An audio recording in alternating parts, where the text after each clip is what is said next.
Assalamualaikum warahmatullahi wabarakatuh. Halo anak-anak semuanya, bertemu lagi di pelajaran matematika. Untuk pelajaran matematika kali ini, Pak Gani akan melanjutkan pelajaran tentang KPK dan FPP, dan ini adalah pembahasan terakhir tentang KPK dan FPP. Untuk hari ini kita akan belajar cara mengerjakan KPK dan FPP dalam sebuah soal cerita. Untuk mencari KPK dan FPP-nya, anak-anak bebas menggunakan cara apa yang anak anggap mudah, seperti yang kemarin Pak Gani sudah terangkan. Pak Gani yakin anak-anak semuanya sudah menguasainya, sehingga dalam video ini tidak Pak Gani jelaskan lagi cara mengerjakannya. Nah, tantangan untuk menyelesaikan soal cerita KPK dan FPP ini adalah anak-anak harus menentukan dengan benar manakah soal cerita yang diselesaikan dengan menggunakan KPK ataupun soal cerita yang diselesaikan dengan cara FPP. Nah, di sini tantangannya adalah kita tidak boleh salah memilih cara. Soal cerita KPK harus diselesaikan dengan menggunakan KPK, sedangkan soal cerita FPP juga harus diselesaikan dengan menggunakan cara FPP. Agar lebih jelas dalam memahami, silakan melihat contoh berikut ini. Coba anak-anak perhatikan soal yang pertama. Faiz memiliki 12 buah mangga dan 20 buah jeruk. Faiz ingin menggabung kedua buah tersebut untuk dimasukkan ke plastik-plastik dengan jumlah plastik maksimal. Berapakah seharusnya masing-masing jumlah mangga dan jeruk agar masing-masing plastik memiliki jumlah mangga dan jeruk yang sama banyak dengan plastik lainnya?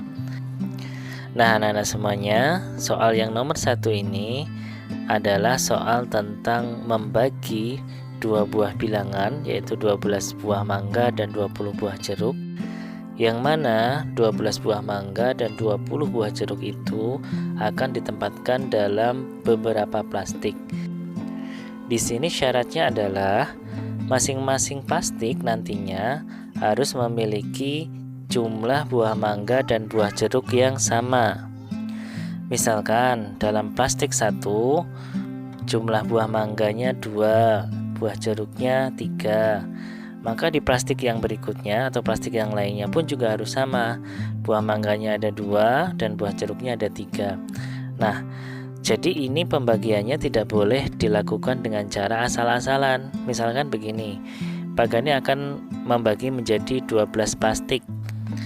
Karena plastiknya ada 12, maka mangganya setiap plastik isinya 1. Karena buah mangganya ada 12, plastiknya pun juga ada 12. Nah, di sini kita menemukan masalah dengan buah jeruknya, karena buah jeruknya itu jumlahnya 20. Sedangkan plastiknya jumlahnya ada 12. Kalau kita masukkan buah jeruk itu satu-satu dalam 12 plastik itu, maka masih ada sisa 8 buah jeruk. Maka 8 buah jeruk sisanya itu tidak bisa kita bagi menjadi 12 plastik karena jumlahnya tidak mencukupi.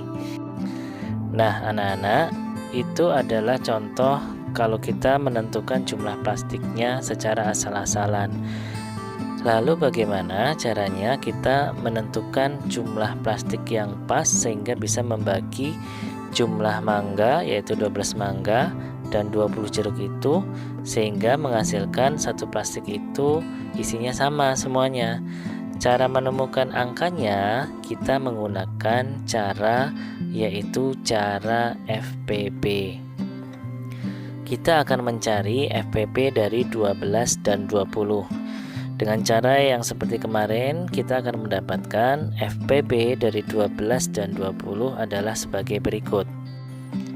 Dari cara tersebut kita memperoleh bahwa FPP dari 20 dan 12 adalah 4. Nah, apa arti angka 4 yang diperoleh dari FPP dari 12 dan 20 ini? Angka 4 di sini adalah mengartikan jumlah plastiknya. Jadi kita bisa membagi buah mangga dan buah jeruk dengan jumlah yang sama dengan menggunakan 4 plastik. Mari kita buktikan bersama-sama. Dengan 4 buah plastik, maka masing-masing plastik akan berisi 3 mangga. Karena jumlah mangga ada 12. 12 dibagi 4 buah plastik ini, maka masing-masing plastik jumlahnya ada 3 buah mangga. Sedangkan untuk buah jeruk, masing-masing plastik akan berisi 5 buah jeruk. Karena jumlah jeruk ada 20 dan plastiknya ada 4, 20 dibagi 4 adalah 5. Jadi masing-masing plastik jumlahnya ada 5 jeruk.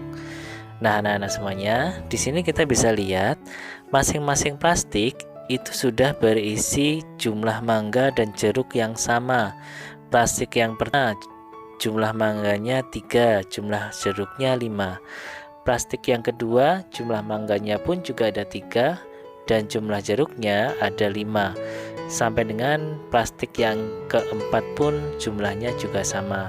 Nah, anak-anak semuanya, di sini 4 buah plastik ini adalah jumlah plastik yang maksimal yang bisa membagi mangga dan jeruk dengan jumlah yang sama.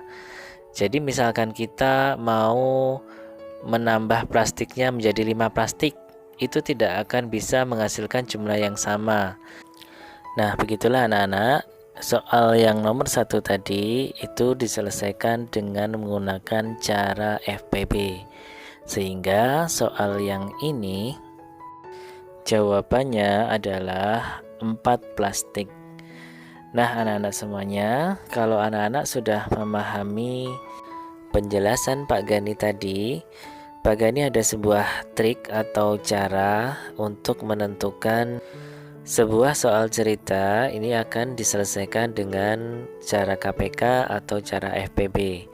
Jadi untuk yang nomor 1 kita tadi menggunakan cara FPB. Trik ini digunakan untuk mempermudah anak-anak memilih ini soal KPK atau soal FPB. Jadi sekali lagi ini hanya trik saja untuk mempermudah anak-anak dalam menentukan sebuah soal KPK atau FPB. Tentu saja anak-anak sebelumnya sudah harus memahami konsep soal cerita dengan menggunakan FPB seperti yang sudah Pak Gani terangkan tadi. Baik, langsung saja. Triknya adalah sebagai berikut. Dalam sebuah soal FPB maupun soal KPK itu biasanya ada sebuah kata kunci yang membedakan ini soal KPK atau soal FPB. Nah, perhatikan baik-baik kata kunci untuk soal FPB berikut ini. Jika pada sebuah soal anak-anak menemukan kata berikut ini, yaitu paling banyak, sebanyak-banyaknya, sama banyak, jumlah yang sama, jenis yang sama, atau sama rata, itu berarti soal tersebut adalah soal FPB. Ya, jadi perhatikan ya anak-anak. Jika anak-anak nanti menemukan salah satu dari kata-kata ini pada sebuah soal, berarti soal tersebut kita selesaikan dengan menggunakan soal FPB. Coba kita lihat lagi contoh soal yang pertama.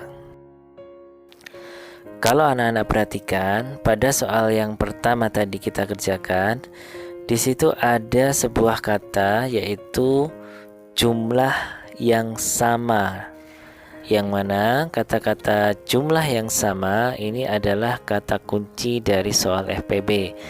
Oleh karena itu, tadi kita sudah betul menggunakan cara FPB untuk mengerjakan soal ini. Coba anak-anak perhatikan contoh soal yang kedua. Perhatikan kata kunci yang ada pada soal yang kedua ini. Pada soal ini kita menemukan beberapa kata kunci, yaitu jumlah sama banyak dan juga terbanyak. Nah, di sini kita bisa menentukan bahwa soal ini adalah soal FPB karena terdapat kata-kata kunci yang merupakan kata kunci FPB. Untuk selanjutnya, nanti kita akan mengerjakan soal ini dengan menggunakan cara FPB. Nah, begitulah anak-anak cara menentukan dan mencari jawaban soal-soal cerita FPB. Nah, untuk selanjutnya, untuk soal KPK dan kata kunci KPK, nanti akan Pak Gani sampaikan pada video bagian kedua. Sekarang anak-anak silahkan menuju ke Google Classroom, kemudian bisa mengerjakan soal latihan yang sudah Pak Gani siapkan. Demikian anak-anak semuanya, terima kasih sudah menyaksikan video dan belajar bersama-sama. Silahkan untuk mengerjakan tugas, berlatih, dan mengulang kembali video ini. Dari Pak Gani cukup, selamat belajar. Wassalamualaikum warahmatullahi wabarakatuh.